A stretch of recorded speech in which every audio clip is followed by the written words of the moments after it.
time for the ride home in ENC. Yes! Yes! Yes! This is your 5 o'clock drive with Patrick Johnson. Holy mackerel! More news, more interviews, more ECU stories than you can shake a stick at. Hey, stop shaking that stick. This is the Patrick Johnson Show. Pirates win! Pirates win! On 94.3 The Game. All right, hello again, everybody. Welcome in on this Friday. Doing live! That's right, doing it live on a live. Friday, a brand spanking new live edition of the Patrick Johnson Show. Big Rock Week, and we've got the U.S. Open, we've got NBA Finals, got a Stanley Cup Finals tied at 2 games apiece. And we got Coastal Carolina with a lead late in their game out in Omaha, and we've got the commissioner of the American Athletic Conference, Tim Pernetti, on the show today for the radio audience. All right, we start things first with what has been kind of an interesting day down in Morehead City at the Big Rock. We go to the Legend Award winner himself, the Broadcast Hall of Famer, NAB board member nationally, esteemed host of Talk of the Town, one-time producer-director of the ECU radio network back in the day. It is the great Henry Hinton who is with us here from Big Rock and on Big Rock TV. Big Hen, how's it going? Hey. Well, we're live and the crowd is building, and I'm going to tell you what, I think we're going to have one of those exciting finishes here tonight. We've had one Blue Marlin come to Big Rock Landing today on the Shenandoah that did not qualify. It was underweight. It has to be 400 pounds. They brought it in at 303, so that one did not qualify for any money, and, of course, they lost points, but it was their last day fishing, so they caught the Blue Marlin, had nothing to lose. Now, here's the big news.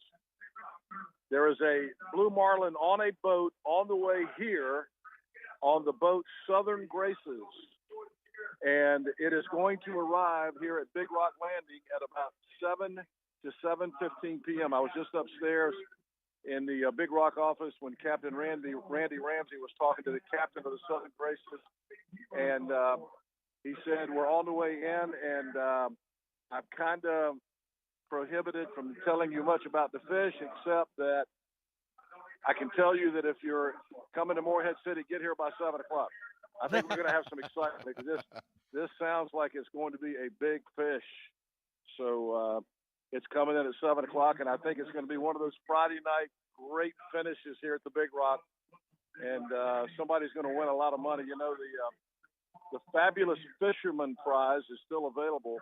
They're not, this boat is not registered in all of the categories in the Super 20, which would bring them like mega bucks, like $2 million. Mm-hmm. But it is registered enough to win $806,000 in the Fabulous Fisherman category, which is the first Blue Marlin brought in over 500 pounds. And here we are in the afternoon, and we still have not had a 500-pound fish brought in yet. So, crowd is building.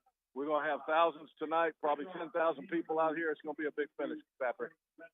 So right now,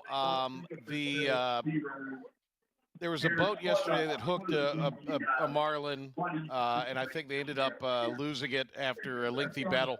But Bankwalker is still the leader, Henry, at 449, which has the local angler, the young lady from Carteret County who caught the fish. Yeah. Yeah, Lizzie. Okay. I can't remember her last name, but yes, they're the only qualified Blue Marlin that's been brought in. Yeah. Tommy and I were just talking about it on Big Rock TV. He's been doing this a lot longer than me. This is like my 5th year, but Tommy doesn't remember either a year where there have been so many marlin and sailfish hooked and so few brought back to the dock to be weighed. So it's been a very unusual year because the fishing's been great, but they just haven't been able to bring any in.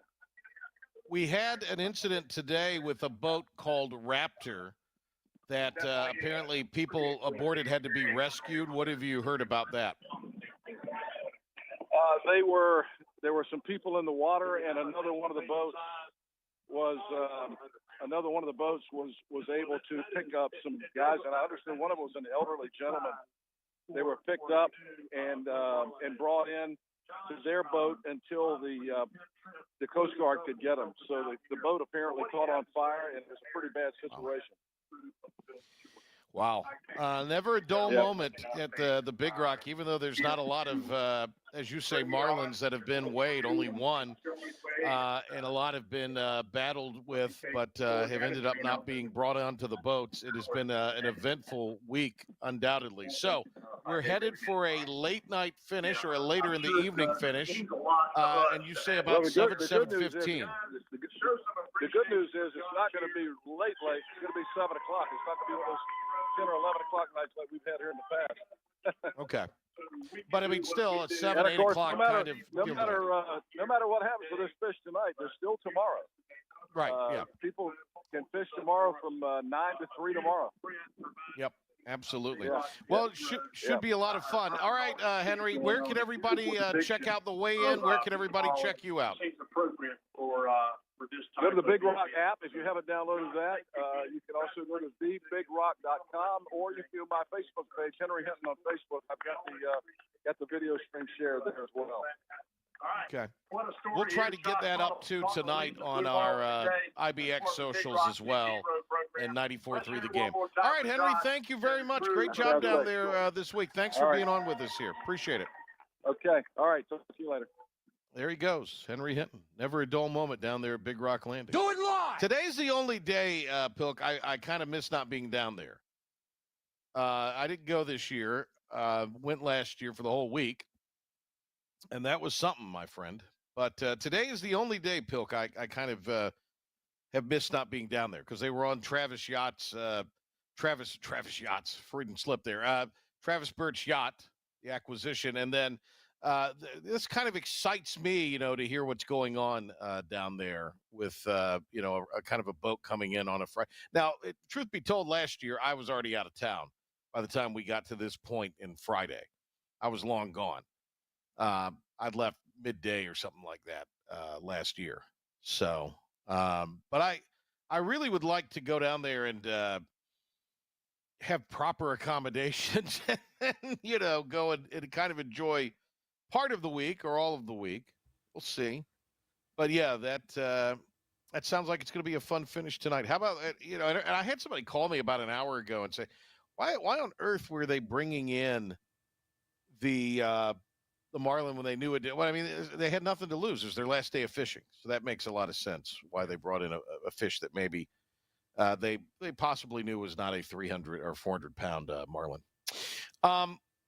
Pilk, want to get your reaction to this kind of an interesting little story today that has just come out.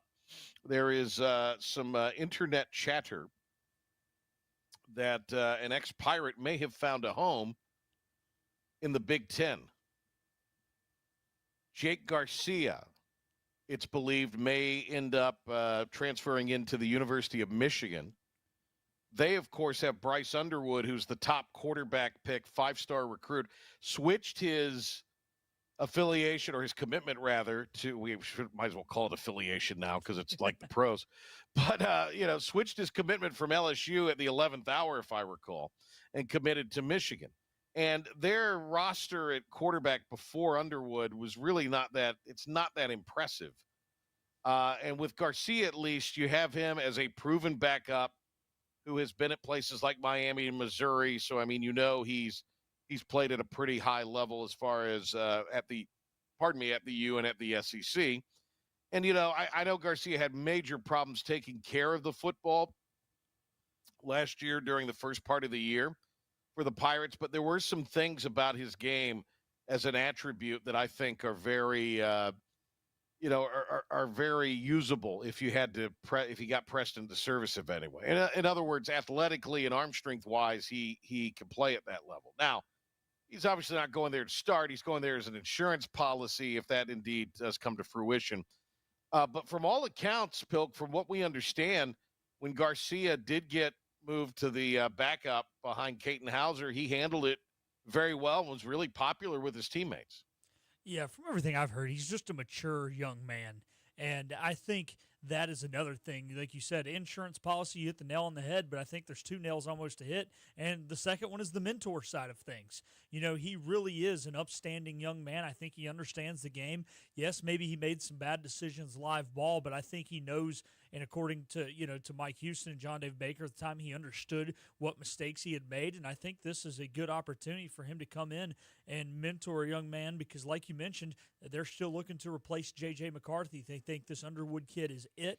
Obviously didn't have the best season last year. Of course, it wasn't a total dud. They beat Ohio State. But, this is a great opportunity for Jake, too, to just go make a little more money. I'm sure if he's taking this job, or, he's taking this, I shouldn't say job, this opportunity. No, it's a probably job. It's probably paying more than the job that he had. So good for him. He's got a young daughter, and this is another opportunity to possibly get a free master's degree as well as get paid a little more to play some football. Heck, why not? Well, and this is important to say also, ECU wanted to keep Garcia. They had no problem with him making the decision he made, but ECU was content in having Garcia, be on the roster. He didn't leave here with any ill will. So, I mean, this is – look, I'm happy for the young kid. I really am. And like we say, a lot of good things about him continue to hear good things about him. Pilk is watching the Coastal Carolina Chanticleers play. J.J. Spawn is leading by a shot over a couple of golfers, Sam Burns and Tristan Lawrence, at the U.S. Open at Oakmont. He's even for the round today. Burns has had the round of the day, 5 under so far, and he fired a 65 today, so good on him. Some other guys kind of blew up. Koepka right now is tied for 11th, was 4 over today, and is 2 over for the tournament. I kind of had him yesterday as a pick to click. Xander Schauffele and Scotty Scheffler did not have great rounds today. Scheffler's round is Schauffele's round, I should say, is going on right now. Rahm blew up, fired a 75. Scheffler ended up shooting 73 and 71. So he's 4 over. The leader is 4 under, 8 shots back. Pilk, does Scotty Scheffler still have a chance? I think so, and it's going to come down to how many guys are between him and the leader too, because he could go out there and theoretically play 1 under each of the next 2 days, and 2 over, I think, can still win this tournament. This is going to continue to get tougher now. If they do get the potential rain tomorrow, that will soften up the greens a little bit, and that does worry me. But we're seeing it, like you said, with a guy like Brooksy. You can easily go out there and kind of blow this thing up, which he did, there at the right after he made the turn. He had kind of a loud scorecard the first 9, but really blew up there, 10, 11, 12, 13. So anybody can come back to you. I may have taken a little action on J.J. Spawn today. Maybe. Looking good right now. Small action. Just maybe a little small. Just, to make it interesting for the week. Maybe. Beach Chickens just won. Oh, did they? Coastal won? All right, there you go. They advance on.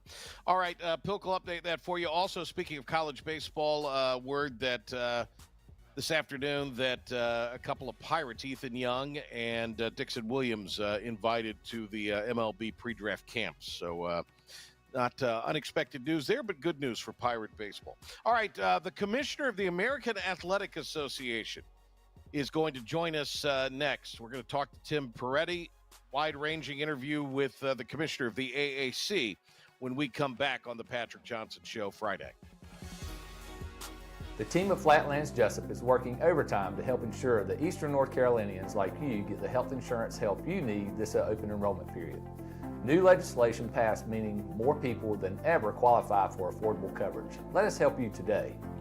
Are you ready to tackle those yard and garden projects? Come by East Carolina Tractor and Fleet, your local Coyote dealer, and check out their great selection of residential and commercial Coyote tractors. From zero-turn mowers to compact tractors to skid steer loaders, they've got you covered. Some with 0% financing for qualified buyers. Stop by your hometown Coyote dealer, East Carolina Tractor and Fleet, across from the Pitt County Fairgrounds, or online at ectfleet.com. East Carolina Tractor and Fleet. We dig dirt.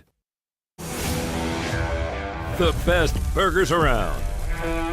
Everyone loves a thick, juicy, and fresh burger. Tiebreakers in Greenville, plus the all-new Tiebreakers in Winterville. Do real burgers better than anybody. So don't just go to any burger-themed restaurant chain. It's time to break the chain and eat local. Tiebreakers, real burgers at its best. Everybody loves burgers. Big tax credits are back. Get a 30% tax credit, up to $2,000 off your new Mitsubishi electric heat pump install. Let Comfort Master help you take advantage of the tax credits with a qualifying Mitsubishi electric ducted heat pump or non-ducted Mitsubishi electric mini splits. Mitsubishi electric mini splits are ideal for bonus rooms, garages, or sunrooms. If you need a new HVAC unit, call Comfort Master today. Call Comfort Master. Call Comfort Master. You know what the problem is with standard belts? Usually you have to choose between too tight or the opposite, too loose. But with Anson Belt and Buckle, you don't have to choose. We got rid of the holes and instead have a track system designed for micro-adjustability. That way you can enjoy a perfect fit every time. Anson Belt and Buckle. Find your perfect fit today.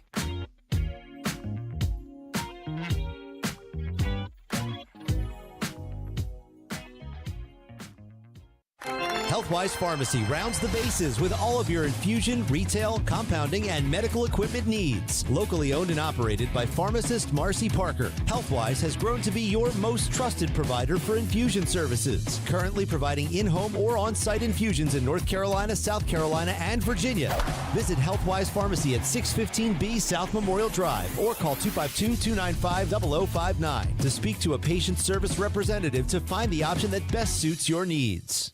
Tired of the 1-800 numbers advertising Medicare products? Flatlands Jessup has 6 offices all throughout eastern North Carolina.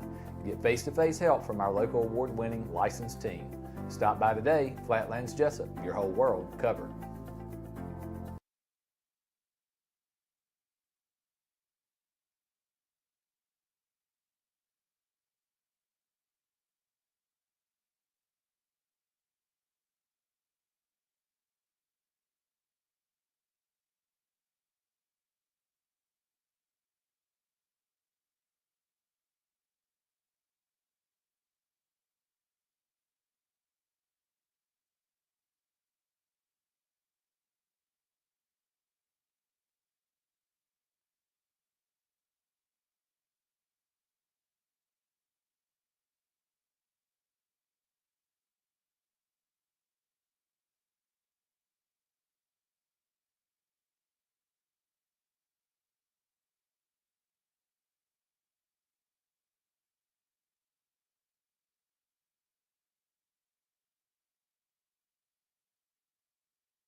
Remember, get the podcast of the show on the IBX Media app or where you get your podcasts. I listen on my Apple Watch. Smart speaker. Listen while you work. I listen everywhere. The Patrick Johnson Show on 94.3 The Game. Welcome back in. Patrick Johnson Show. About a year ago, he took the job as the commissioner of the American Athletic Conference, and it was about that time that we first spoke to Tim Pernetti, the commissioner of the AAC, joins us here on the PJ Show. Tim, great to have you back on the program. It's now a tradition. We've had you on in June each of the last 2 years, so here we go. But nice to have you along for this go-around. Hope all is well for you. Everything's great. The year flew by. Yeah, this is a tradition now, so I guess we're going to be talking every June. I mean, we could talk more than every June, but, let's keep the tradition alive. Well, we at least want to have kind of that expanded convo with you. We've gotten you a couple times, as you know, throughout the year on some quick hit things. I was down in Tampa with the ECU for the USF baseball series to wrap up the year before the conference tournament. And it was when it was announced about the decision to move the basketball around, so we could talk about that. You were in Tampa recently with conference meetings and a pretty significant appearance and successful appearance on John Gruden's podcast. So we're not as big time as Gruden, but this is we're doing all right here in little old Eastern North Carolina. But look, let me ask you this: how did that come about? Because that was a really well received news making and pretty high profile opportunity for you and the conference. Yeah, it really was, and I think like everything else that we've done since I took the role, I've encouraged our staff to like break glass and think innovative and, do some things that maybe we hadn't traditionally done because the conference was run in a more traditional sense. But when you look at what Coach Gruden started to do when Barstool took him on and build out this platform, and then, these unboxings are just, they're genius. Like they're easy, they're cheap. He's able to create relationships with other coaches, which I think was really the intent. But one of our staff came to me and they said, we got to get a box to Coach Gruden. I said, I agree. I said, well, we're going to do I said, whoa, let's have a meeting and talk about it. Like we literally had a meeting. And then suddenly we sent out to our graphics company to have a custom box made, and we hit each school for an item so we could make it fully representative of the American. And then we're like, Sure. we need something different. And the different thing, I give my assistant Annie credit. She made this cardboard A, our logo. And she said, you write your note to Coach Gruden on the back. That way, when he takes it out, he's got to hold it up in front of the camera and he's got to read while he's holding up the logo. And then the last piece was, how do we differentiate ourselves? And that's sort of been our goal for the last year.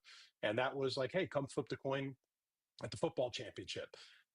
He called me when he got the box and left a message and said, and he doesn't, by the way, have a TV voice. His voice is his voice. Like, Tim, Coach Gruden, I got to tell you, this is the best box I ever received. And give me a call. And I called him. We were in Tampa for the annual meeting. He invited me up, and that turned into the interview.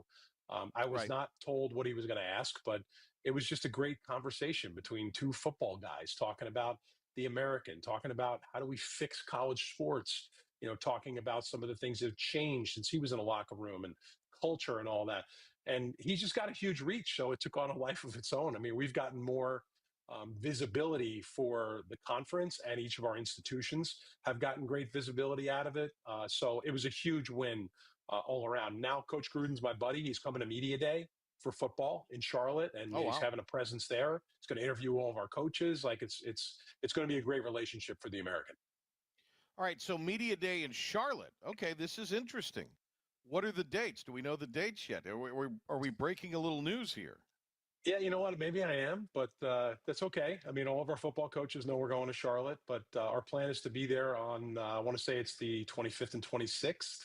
It's either 25, 26, or 26, 27. It's coming right out of the dates of the ACC Media Day. So, the one thing about all the media days being spread out is, I got to be sympathetic to the media too. Like, these guys kill themselves to get around. So our thought was like, hey, let's do it in a market that is in our footprint, but also gives media the ability to stick around for a day or two. That way they don't have to get on another plane to get to our media day. So Commissioner Phillips at the ACC, who's a close friend, and I spoke.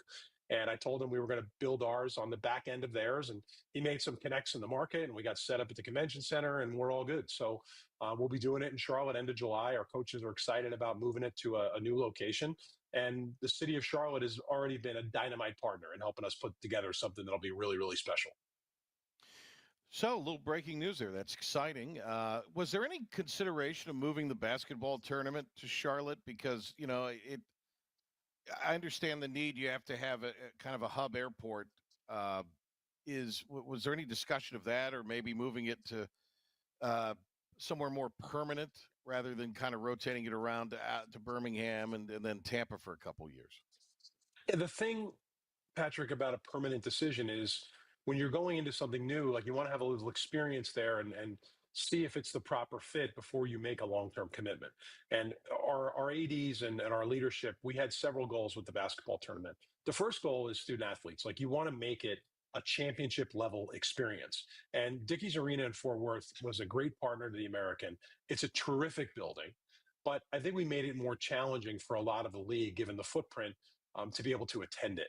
And also had 2 tournaments going on over 10 days. It was a lot of basketball, and it was a lot, that taxed the system and coaches and players and administrators.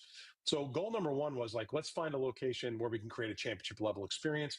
Let's find a local organizing committee that's really going to invest of themselves financially in marketing assets, to build a story and create a direct relationship with us 365. But when we cast the net to do the request for proposal, we talked to everybody.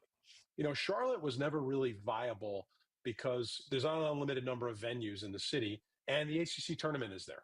And, the last thing we wanted to do was start to think about infringing on anyone else's turf. And we wanted to respect what the ACC is doing, but also it had to do with, are there buildings there Are there dates Right. available in those buildings? So a lot of it is just the logistics. But we went far outside the footprint too. We talked to Vegas. We talked to cities that are not in our footprint, that are more destination type places. Where we landed, I think, is the right place, because goal number 2 was our ADs want to keep the men's and women's tournaments together. And in order to do that, you have to find buildings that can commit more dates than just, 4 or 5 days. So I think Birmingham will be great. It's an easy drive for a lot of our institutions, which will make it better for fans. And then Tampa, I think Rob Higgins at the Tampa Bay Sports Commission and the folks at USF, like, there's nobody better in the business in events than that group. And I'm bullish on that one in particular. And we've committed for 2 years there. But, make no mistake, we talked to everybody all the way up to, Vegas to Philadelphia. We had a million conversations, but I think we landed in the right place. Tim Pernetti is the commissioner of the American Athletic Conference. He joins us here on the Patrick Johnson Show. Tim, do you think in this day and age, and given the footprint of the conference, it does make sense to keep it perhaps on some kind of campus setting for mostly all the championships? Obviously, I think we can all agree the football with Army, one being the participant, but also the host, seemed to be pretty successful. There was a lot of enthusiasm for various reasons for that. And I certainly think, it will vary depending on where it's going to be held. But by and large, you stand a better chance to sell tickets and generate those images on television where it shows some excitement and fan engagement in the product. So is that maybe just the way of the world now? Because, holding it, I'm not saying the American, but just anybody holding it in a venue that is just partially filled with a lot more empty seats than people. It's not a great image, is it? No, it's not. And I would just sort of put that aside for a second. Like, I do think the business side of things you have to focus on, like, how do you create successful, business and profile around your league? Because, we're on ABC for our football championship. It's nationally televised. It's on Friday night. It'll be on Friday night again this year. You're unopposed for the most part. Like, you're taking people inside the double doors into your conference. So you want to have a good atmosphere. The thing to me about this, that would take football as the example, is like the way I was raised is like things are merit based. You earn it, then you should have some benefit for earning it.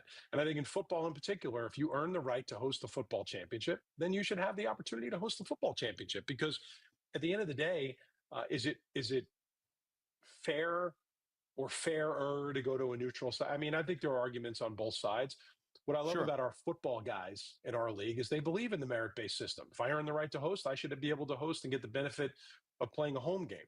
I think with basketball and others, like Birmingham is not going to be on their campus. It's going to be at their city arena at Legacy.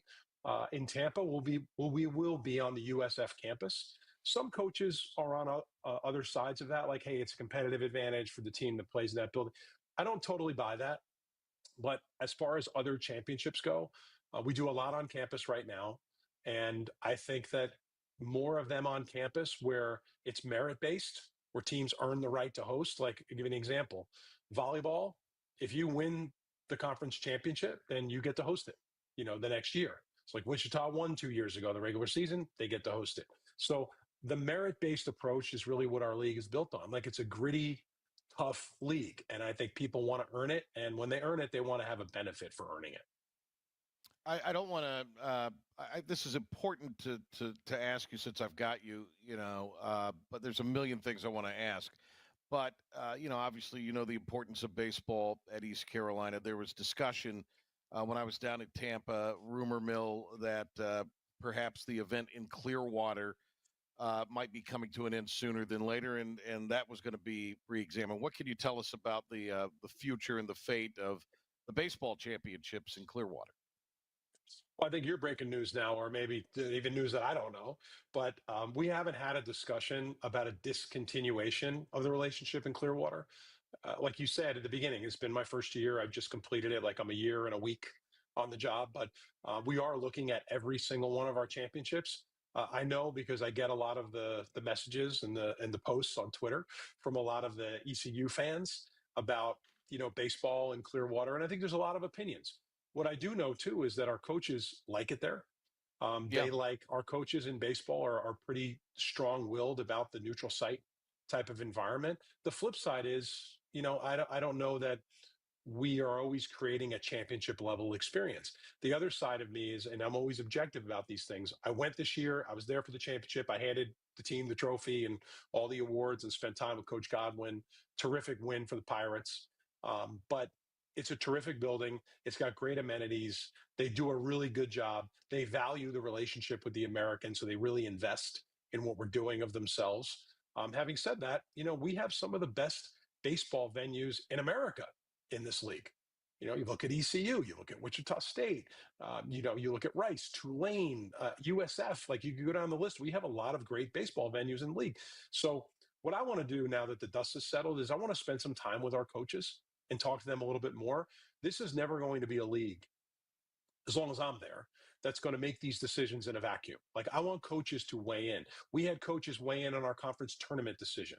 We had them weigh in on how many teams should be going to the conference tournament. Like, this is a place where we want to make decisions on the best premise of what everyone feels is best for the league. But you got to know this too. You can't always make everybody happy, right? So at the end of the day, I'll have to make the decision. I'm not going to make it in a vacuum. We're going to bring our coaches into these things and we'll see. But there is no imminent plan that I'm aware of to leave Clearwater, but every championship is under discussion for the future. All right, Tim Pernetti with us here. With the state of where we are now, the big decision about a week ago of the House versus NCAA, how does that benefit institutions in the American? And then, just to be clear, what is the minimum commitment that everyone in the conference that are football playing members and full-fledged members have agreed to pay? So, House, now that at least this chapter of the book has been completed and the settlement has been approved, we move forward. I have always been of the opinion that this is not going to solve the challenges that the industry has. Is it a small step in the right direction? I believe it is. But as you probably woke up and read this morning, there are already appeals and other lawsuits, contesting the settlement for a variety of reasons. Title IX, Olympic sports, capping earnings. Like, there's all these things that are now going to be out there coming across. I think for us, what I've tried to encourage the league to think about is we only control what we control. And in doing that, it's best to be prepared for the result instead of complaining about the result or worrying about it or trying to pray that it's not going to happen. So we put a minimum investment program in across the American. I love the fact that we were a first mover on this. It was innovative. It was different. I got calls from a lot of other commissioners asking questions about it. But the whole premise of this is, like, we don't view ourselves, I don't think anybody has illusions that we're an autonomy conference, but we don't view ourselves as a group of six conference. We feel like, based on performance, based on profile, based on our markets, we're sort of in a designation space all on our own, and we intend to do things differently. The minimum investment program signals the marketplace that we're serious about investment in student athletes and their experience. So all of our institutions agreed unanimously to invest a minimum of $10 million. And that will be sort of the starting point. My instinct from spending time talking to a lot of our institutions is that they're going to do more than that. And the beauty of this is we're getting everybody to a certain place, and then we're giving everybody the ability to do more above that minimum based on what they have the ability to do. But the message is clear. We're serious about investing in these benefits for student athletes because we want to attract great people, not just great athletes, great people to the Americans. We want to be able to provide what everybody else is planning to provide as well. We're speaking to Tim Pernetti. I know we have limited time with you, but I wanted to take, again, advantage of just try to hit as many topics as possible. When you look at NIL, though, you say the next chapter. What would be the next chapter for NIL? Is there any appetite for any kind of guardrail, or is that just so legally problematic that right now it is what it is? No, I think the industry is hungry for some more structure around NIL. And I said this when I did the interview with Coach Gruden. I told him this and enlightened him a little bit. Was we're talking about transfers and NIL, and I said, a lot of this stuff was loosened up during COVID. And some of it was done to respond to COVID, especially the transfer protocol, because they didn't want student athletes losing a year because they didn't have the ability to play. And we've seen where that's gone. So, like, starting with transfers, and I'll get to NIL, like, to me, transfers have been around since the beginning of time. Like, I played with guys in college at Rutgers that transferred, and then you had to wait a year if you transferred no matter what. My sense is all the commissioners are in the same place, which is, can we reduce this to a one portal system in football? Like find the right dates. I think maybe in the spring after spring practice, you have a transfer portal, and that every student athlete has the ability to have one transfer that has no consequence to it. And the following transfer should have some consequence to it, whether it's they have to return all the NIL money that they took out of one school, or they have to have a year in waiting, or there's some impediment, not to stop them, but to get them to stop and think, is it really the right decision? So there's uniform. The U.S. There's an appetite. Everybody's hungry, for that type of change, and we're all uniform in the approach. We'll see where we get. On NIL, it's pretty simple. Like, I know there's a lot of people like, is the president going to get involved? Is there going to be a new commission? What is Congress going to do? I think what they can do effectively to help the industry is to set a national standard for NIL across all the states. Because what's happening in each individual state, legislators are modeling NIL legislation and or tax legislation for student athletes receiving NIL to create a benefit in their state. So for instance, some states have put it out there and said, if you earn NIL money in this state out of one of our institutions, you don't have to pay taxes on it. Well, guess what? You're creating a recruiting advantage. So if the government can come in and create a standardized baseline that the NIL legislation looks like this in all the states, I think that gives us the ability to build from that. And then second is, we got to get kids better educated. Like, they're walking into bad deals. They're listening to the dollar signs instead of listening to who they're getting in business with. What does that brand stand for? Who are the people behind it? That needs to change. Like, we have a responsibility to make sure kids get educated and they're not walking in blindly to some of these relationships, which could impact them, quite frankly, for the rest of their life. At some point, the idea of a student athlete being designated in a different class and having the ability to organize and collectively bargain without being employees is something that needs to be explored. I appreciate your time greatly here. A year in, and there's 100 other things I wanted to ask you, but a year keep in. going. If you just keep asking them, let's go. Well, no, we'll get reprimanded. We were put on a timer with you. All right, but I appreciate you saying that. The media deal. Where are we right now? I know it runs through a certain amount of time. Have negotiations started? What are you exploring as far as expanding that footprint? Obviously, I think ESPN Plus has become kind of a standard for sports streaming, although we see some huge platforms like Netflix and others getting involved, Apple as well. So how do you see the future of media distribution for television in the American? I mean, if I could put one word on it, I would say vibrant. It's a great time to be a content owner and a content provider, like a conference or a league or a team, mainly because the marketplace is just so vibrant. There are so many more options than there were even 10 years ago.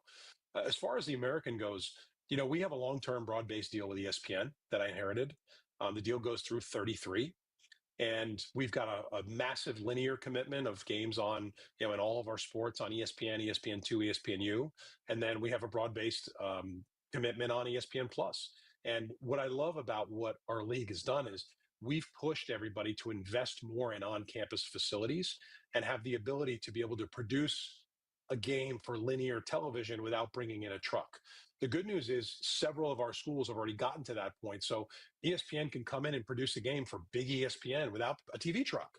And I think that gives all of our institutions an advantage to push for more linear exposure in that they can make a more cost-effective solution happen on campus without ESPN needing to roll a truck in.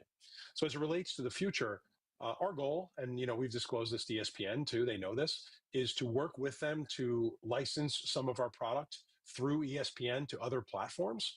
So we're starting to have a bunch of those discussions. I think it's our obligation as a league to make sure that we have broad-based exposure across multiple platforms. But ESPN is our primary partner. They own our rights. They've made a significant financial commitment to those rights. So we're working with them on what some of those sub-licensing type opportunities could look like in the future. Because at the end of the day, when you're building your brand, you want to have broad-based exposure. And if you look at the last series of media contracts, you see what the Big Ten is doing, right? Where it used to be about Fox and BTN, and now it's Fox and BTN and CBS and NBC and other conferences, the same thing. Like, the days of one network owning everything, I think, are coming to an end, but it's because the conferences need broader based exposure. And the product has gotten expensive. So sharing that investment across multiple platforms, I think makes sense for everyone. With the SEC and Big Ten pushing for designated spots in the college football playoff for their conference, across the board, we need to be guaranteed. What is your feeling towards that? Well, my read on the whole thing, given the last couple of weeks where everybody had their annual meetings, is that it's not totally an accurate statement. I think where you saw the SEC come out and have a voice was mainly what their coaches said, which is that they did not support an automatic qualifier based system exclusively. And as it relates to other conferences and what makes sense for them, I think this is where we all need to be careful. Like I'm not going to get in the business of telling another conference how to run their business, and I don't want anybody telling me how to run mine. Like that's just the reality. Having said that, we all need to work together to make sure we make the best decision for the future of the game. And sometimes when you're in that room, it's like it's impossible to be objective. Everybody's thinking about their own enterprise, but our responsibility is to the game of college football. So I can tell you where we're at from our perspective. Like I can't speak for, Commissioner Petiti or Commissioner Sankey. I think you've read the same stuff that I've read. Some are for that type of system, some are not.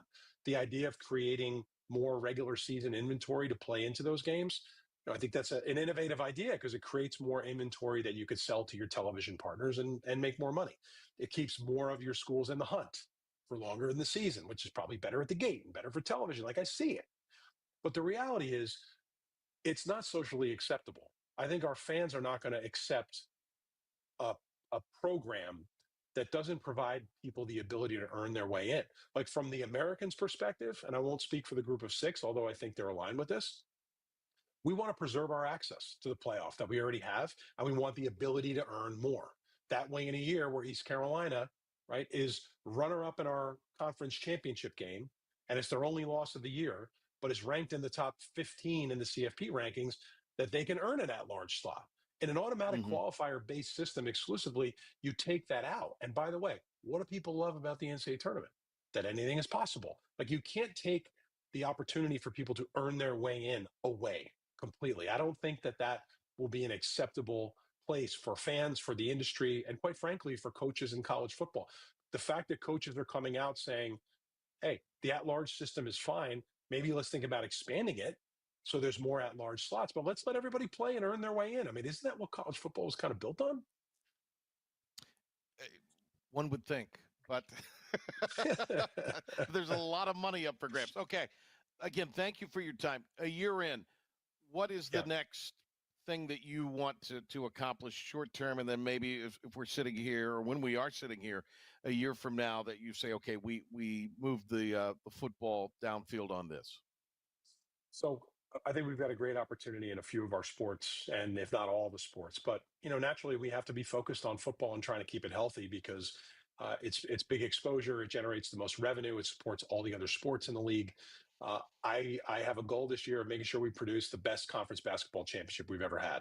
And when I say that, what does that mean? It means better attendance. It means better experience. It means feeling like a championship atmosphere for student athletes. Like their experience is paramount to me. So, that's an important one. We announced the launch of American Rise Ventures, okay, which is what that is we've rolled up all of our commercial rights, sponsorship, licensing, intellectual property, media rights at the conference. And we intend to take that to market and generate more revenue that will get distributed to the schools so we can help them with all the challenges they have financially on the campus. So that's certainly a big one. And then private capital. I think the American has been a leader there. When I got the job last year and I had my press conference in April, I talked about private capital. And it was met with a lot of smirks and a lot of laughs and a lot of questions. A year later, everybody's involved in a process looking at taking outside investment to try to figure out a way to improve their business or to make a bet on their value in the future. I'm proud of that. I think we led that conversation, but I have a goal of trying to get something done in that space this year, and that's a big picture. But listen, the last thing I would say, Patrick, is none of this happens without leadership. And while I get to have this job, which I feel lucky to have, I'm surrounded by a lot of great leaders. And since we're on in Greenville, President Rogers, or Chancellor Rogers at ECU is the chair of our board for our presidents. He's agreed to stick in that position for a couple more years, which I'm thrilled about. He's been an unbelievable thought partner. He's a great listener. He has been able to move the mountains around when we've needed to, and he's universally well respected in our league. I think the world of him, and I'm thrilled he's going to be my partner for 2 more years on the board chair. And then John Gilbert, like he just served his last 2 years as chair of the ADs group. Same deal. Like these meetings are not easy to run. It's hard to build consensus. And John has been sort of like, a steady, even hand for me. He was involved in my interview process. I've known him a lot of years, back to when he was at Tennessee. But the leadership at ECU, it shouldn't be understated how valuable that has been for me. And I'm excited about what they have going on. Like ECU may not be in a major market, but it's special there. Like it's different there. If you've been to a football game there, you know what I'm talking about. And I know they got the rematch coming up with NC State to open the season after they, kicked their butt in the bowl game last year, which was a lot of fun to watch. Can we get you to Raleigh for that one? Can we get you into Raleigh? Well, Phillips let you get in there since you guys are buddies. I don't like anybody outside of my wife to know where I'm going, because sometimes people will seek you out. And I've had everything from the hugs on the road to, the half drunken beers thrown in my direction. But that one is tentatively on the board for me for sure. Okay. I think that's going to be a great tilt, and I'm trying to get there for sure. So. We look forward to seeing you in Charlotte. I feel pretty confident we will be there with our operation. So that will be good. If you guys are there, let's time. make sure we make some time. Okay. Absolutely, we'll do. Commissioner, thank you very much. We really appreciate it. My pleasure.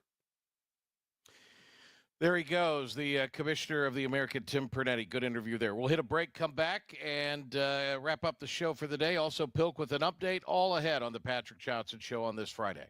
Hey, it's Jim Wells again with Wells Roofing and Gutters here in the beautiful community of Lindale, Bedford. At Wells Roofing and Gutters, we believe in quality first. And that's why we use CertainTeed shingles, which are manufactured in Oxford, North Carolina, a local company.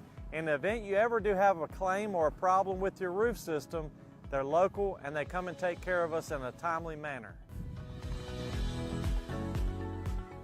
We could leave off some accessories and we could certainly save money, but we believe at Wells Roofing and Gutters in installing the correct way per manufacturer requirements, and we warranty your roof both in-house and also with our supplier, who is CertainTeed. For a job Wells done, no shortcuts taken, and a good quality job on your home, give us a call today, 252-227-8403.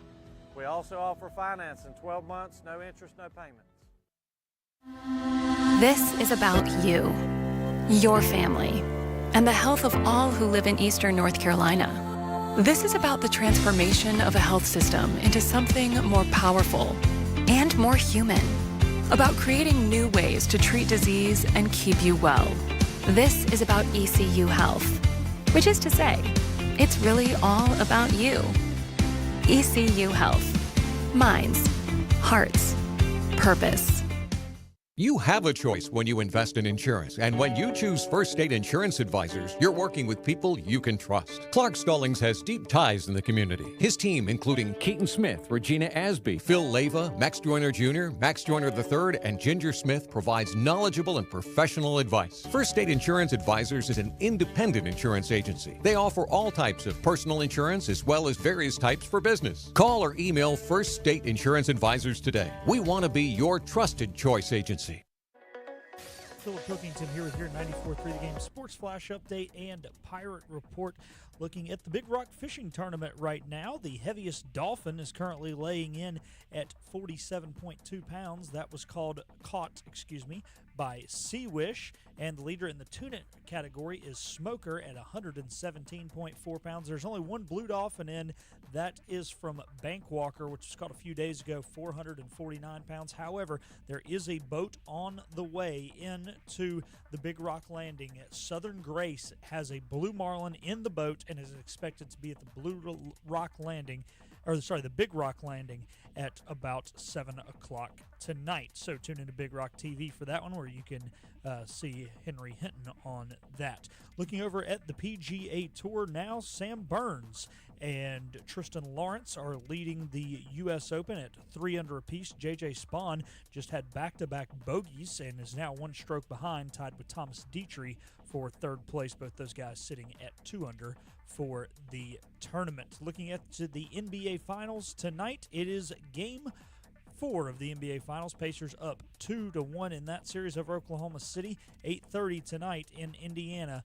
Oklahoma City favored by 6.5 in that one. One MLB game has gone final today. Pirates defeated the Cubs 2-1 in the 10th. One College World Series game in the books. Coastal Carolina 7-4 victors over Arizona, who they coincidentally beat in the College World Series final back in 2016, the last time Coastal was in the College World Series.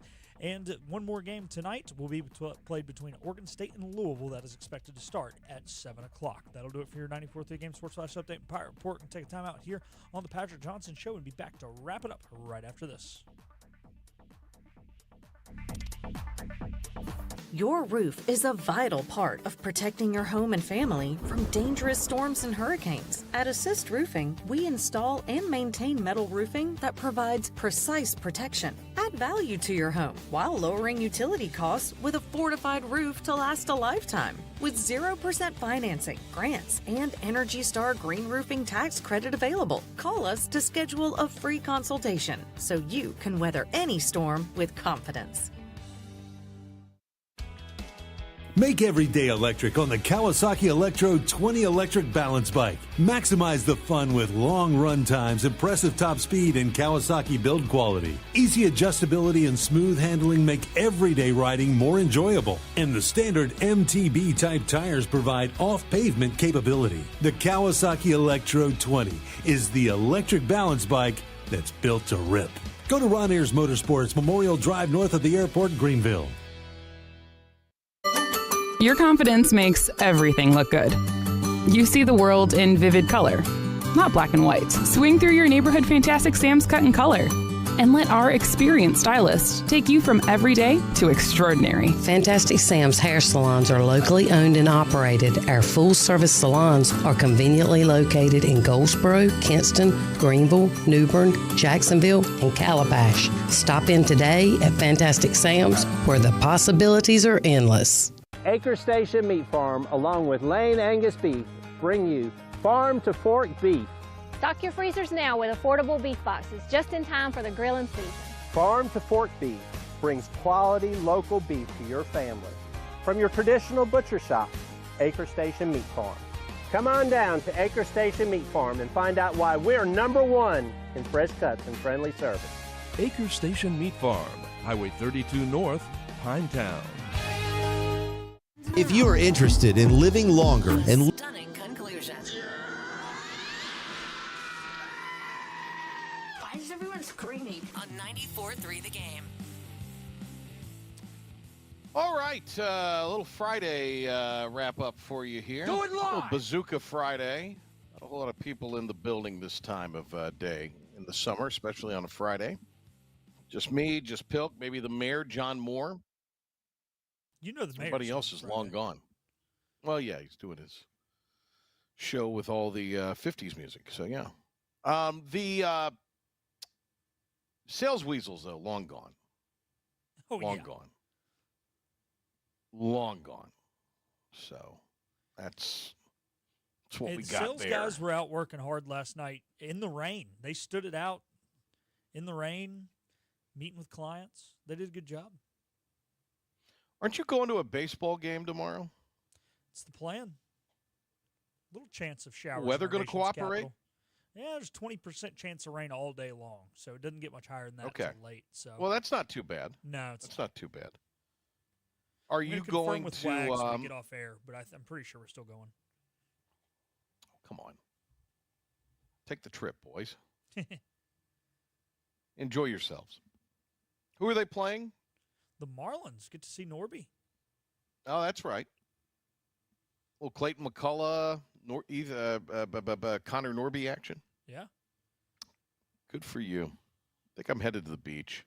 I don't blame you. It's going to be my plan. I mean, it's going to rain, but that's true. You're going to do sit around all weekend and no. You can sit around and watch it rain at the beach or just watch it rain in Kinston. Yeah, better day at rainy day at the beach is a better day than a lot of other places. It's true. Enjoy a little stogie, maybe. There you go. Sounds like a day. Watch some golf. We've stogie. Anything that you took away from we really have a chance to talk to you about it because you were not here yesterday and we just aired the interview for the radio audience. Anything you took? Obviously, he broke the news with us at the time we recorded it because they had not announced yet that the preseason media day for football's in Charlotte. But anything that stood out to you in the interview? What kind of stood out is he sounds the same that he did when he started. And I mean that in a complimentary way. He's so trying to get ahead of the 8 ball because he knows things are coming and things are changing. And so I know it's not one specific thing, but just everything throughout it where he can tell the conference is going to have to evolve or die, and he is ready to take on the problems head on. This guy's the perfect guy to be in this situation. I agree. Well, great to have Tim Pernetti on. Wes Durham will be among our guests next week. How about that? That's other great guests. We'll tell you all about it Monday. That'll be happening next week when we greet you for the PJ Show. All right, have a great weekend. Be safe, be dry. We'll see everybody on